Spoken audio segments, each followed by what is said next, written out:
Hello hi good evening hope you're doing good. నేను మీ Telugu trader Shyam. So ఈరోజు market వచ్చి 55 పైసాతో వేరే లెవెల్లో ఫ్లాట్గా అయితే క్లోజ్ అయితే అయ్యింది. అండ్ మార్నింగ్ ఒక స్లైట్ గ్యాప్ డౌన్ అయ్యి అండ్ ఇమీడియట్గా షార్ట్ కవరింగ్ ర్యాలీతో అండ్ ఫ్రైడే మనం ఆల్రెడీ బీటీఎస్టీ సిఈ సైడ్ ఇచ్చాము. సో ఆల్మోస్ట్ చాలా వరకు అయితే నెగిటివ్లో వెళ్ళింది. ఇంకొక 30-40 పాయింట్స్ ఉంటే కనుక స్టాప్ లాస్ కూడా కొట్టేది. బట్ ఆబ్వియస్లీ అక్కడ నుంచి షార్ట్ కవరింగ్ స్టార్ట్ అవడంతో మంచిగా గ్రీన్లోనే అయితే క్లోజ్ చేయడం అయితే జరిగింది. అండ్ బ్యాంక్ నిఫ్టీ వచ్చేసరికి 75 పాయింట్స్తో ఆల్మోస్ట్ చాలా అంటే చాలా ఫ్లాట్గా అయితే ఈరోజు అయితే క్లోజ్ అయింది. అండ్ ఐటీ ఫార్మా తప్ప మిగతావన్నీ కూడా స్లైట్ బులిష్ అండ్ ఫ్లాట్లోనే క్లోజ్ అయితే అయినాయి. ఒకసారి ఇంట్రాడే చార్ట్స్కి వెళ్తే మనం అనుకున్నట్టుగానే గ్యాప్ డౌన్ అయ్యి ఎస్టర్డే ఏదైతే లో ఉందో ఈ లో లెవెల్ దగ్గర నుంచి మళ్ళీ అది షార్ట్ కవరింగ్ తీసుకుని పైకి అయితే వెళ్ళడం అయితే జరిగింది. సో ఇదైతే ఎస్టర్డే లో అండ్ హై. సో కంప్లీట్గా ఈ రెండింటి మధ్యలోనే ఈరోజు అయితే బ్యాంక్ నిఫ్టీ అయితే కంప్లీట్గా ఒక ఫ్లాట్లోనే టెరిటరీలోనే ఉండిపోయింది. అండ్ ఆల్మోస్ట్ నిఫ్టీ కూడా అంతే. నిఫ్టీ కాకపోతే మార్నింగే ఎస్టర్డే లో ఏదైతే ఉందో ఈ లెవెల్ని బ్రేక్ చేయడం అండ్ మళ్ళీ 18,300-350 లెవెల్స్ దగ్గర తీసుకోవడం అండ్ స్వింగ్ ఏదైతే ఉందో హై దగ్గర ఆగిపోవడం జరిగింది. అండ్ ఇక్కడ నుంచి ఒక క్లియర్ కట్ మనకి ఇండికేషన్ అయితే వస్తుంది. సో లోయర్ లెవెల్స్లో అయితే కనుక చాలా స్ట్రెంగ్త్ కనిపిస్తుంది. న్యూ బయర్స్ అయితే యాడ్ అవుతున్నారు అనేది అయితే ఒకటైతే అర్థమవుతుంది. సో రేపటికైతే కనుక క్లియర్ కట్గా మనకు ఒక క్లారిటీ అయితే వచ్చేసింది. రేపు 18,500 పైన ఒక 15 మినిట్స్ క్యాండిల్ ఉంటే కనుక మనం లాంగ్ అయితే వెళ్ళొచ్చు. అండ్ టార్గెట్స్ వచ్చేసి ప్రీవియస్ డే హై ఏదైతే ఉందో 630. సో అంటే అరౌండ్ ఒక 150 పాయింట్స్ అయితే నిఫ్టీలో టార్గెట్ ఉంది. అండ్ రేపు ట్యూస్డే కూడా సో మనం అది కూడా మైండ్లో పెట్టుకోవాలి. ఫిన్ నిఫ్టీ ఎక్స్పైరీ కూడా ఉంటుంది కాబట్టి. అండ్ డౌన్ సైడ్ అయితే కనుక 350 క్లోజ్ అయితేనే తప్ప మనం ఇక్కడైతే వెళ్ళొద్దు. అండ్ ఇక్కడ నుంచి మాత్రం 15 మినిట్స్ క్లోజ్ అయితే కనుక డెఫినెట్గా మనకి 240 వరకు రేంజ్ వరకు వచ్చేదానికైతే మనకి ఛాన్సెస్ అయితే ఉన్నాయి డౌన్ సైడ్ టెస్ట్ చేయడానికైతే. ఓకే, సో ఈ రెండు లెవెల్స్ అయితే రేపటికి మనకి చాలా ఇంపార్టెంట్ లెవెల్స్. సో 500 అండ్ 350 కూడా మంచి స్ట్రాంగ్ రెసిస్టెన్స్ అండ్ సపోర్ట్గా అయితే మనకి ఈ లెవెల్స్ అయితే యూజ్ అయితే ఒకసారి డైలీ టైం ఫ్రేమ్లో ఒకసారి చూసేద్దాం.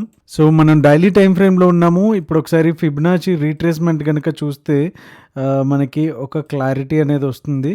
Let me Zoom it. So ఎగ్జాక్ట్గా 50% ఏదైతే లెవెల్ ఉందో ఇక్కడ వరకే ఉంది. సో మనం ఇందాక ఇంట్రాడేలో చెప్పుకున్నట్టు 18,500 లెవెల్ దాటితేనే పైకి వెళ్ళడానికి అయితే ఛాన్సెస్ ఉన్నాయి. అదర్వైజ్ ఫిబొనాచి ప్రకారం అయితే మంచి రీట్రేస్మెంట్ అంటే ఆల్మోస్ట్ కాన్ఫిడెన్స్ జోన్లో ఉందని చెప్పొచ్చు.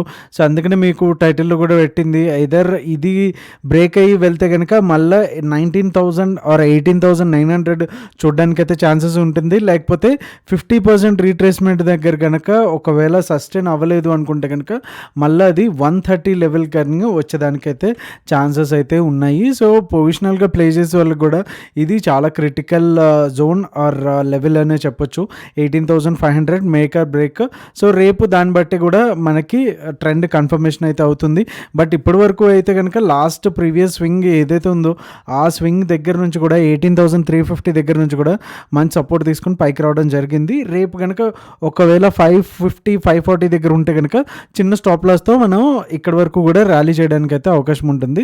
So if in case we get opportunity ఆ ఛాన్స్ అయితే మిస్ అవ్వద్దు. ఒకసారి daily time frame bank Nifty కూడా చూసేద్దాం. So bank Nifty fib retracement చూసుకుంటే కనుక ఇది ఇంకా 50% దగ్గర రీస్ట్రేట్ అయ్యి రీటెస్ట్ చేసుకుని అయితే మళ్ళీ పైకి అయితే వచ్చింది. సో రేపు ఇంపార్టెంట్ లెవెల్స్ వచ్చేసి 43,857. సో ఇక్కడ మాత్రం ఇది యూటర్న్ తీసుకోవడానికి ఛాన్సెస్ అయితే ఉన్నాయి. ఇన్ కేస్ ఒకవేళ యూటర్న్ తీసుకోవట్లేదు మార్నింగ్ రేపు కనుక గ్యాప్ డౌన్ అయింది అనుకుంటే కనుక 43,550 లెవెల్స్ అయితే చాలా ఇంపార్టెంట్.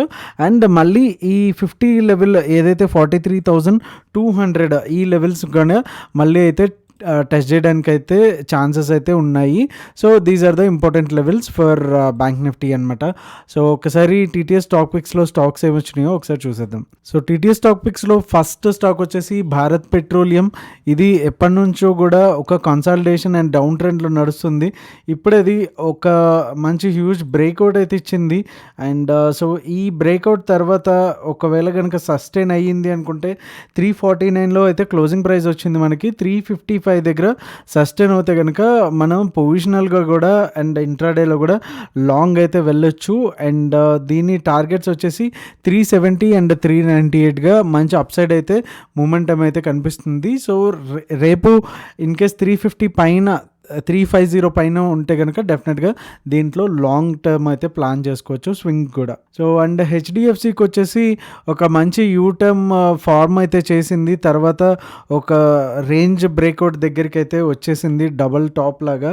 సో ఈ ప్రైస్ 1657 దగ్గర కనుక రేపు క్లోజ్ అయితే రేపు మంచి మూమెంటం అయితే ఇవ్వడానికి అయితే ఛాన్సెస్ ఉంది. అండ్ వన్ డేలో మంచి షార్ట్ కవరింగ్ కూడా రావడానికి అయితే ఛాన్సెస్ ఉంటాయి. అండ్ 1722 వచ్చేసి first target and then 1760 next టార్గెట్గా మనకైతే కనిపిస్తుంది. ఇది HDFC bank limited. And next stock వచ్చేసి రామ్కో సిమెంట్. సో రామ్కోలో కూడా ఒక లోయర్ హై ఫామ్ అయ్యి అండ్ కంప్లీట్గా ఒక కన్సల్టేషన్ తర్వాత మంచి బ్రేక్అవుట్ అయితే ఇచ్చింది. అండ్ రేపు మార్నింగ్ కనుక అంటే ట్యూస్డే మార్నింగ్ ఒక అరౌండ్ 735 దగ్గర కనుక క్లోజ్ అవుతే ఇది కూడా పొజిషనల్గా ఇంట్రాడేగా మంచి మూమెంటం అయితే ఇవ్వడానికి అయితే ఛాన్సెస్ ఉంది. అండ్ ఫస్ట్ టార్గెట్గా 750 అండ్ 770గా అయితే మనం చెప్పుకోవచ్చు.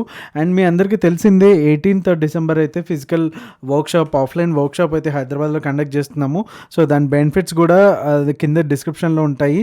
సో ఇఫ్ యూఆర్ ఇంట్రెస్టెడ్ డెఫినెట్గా రండి, it's worth to learn. And fees కూడా ఎట్లా మీకు పేబ్యాక్ అవుతుంది కూడా నేను షార్ట్ వీడియోలో చేశాను. అండ్ లింక్ వచ్చి డిస్క్రిప్షన్లో ఉంది. You can see all the details and try to attend over there. Thank you so much. మీ తెలుగు ట్రేడర్ శ్యామ్.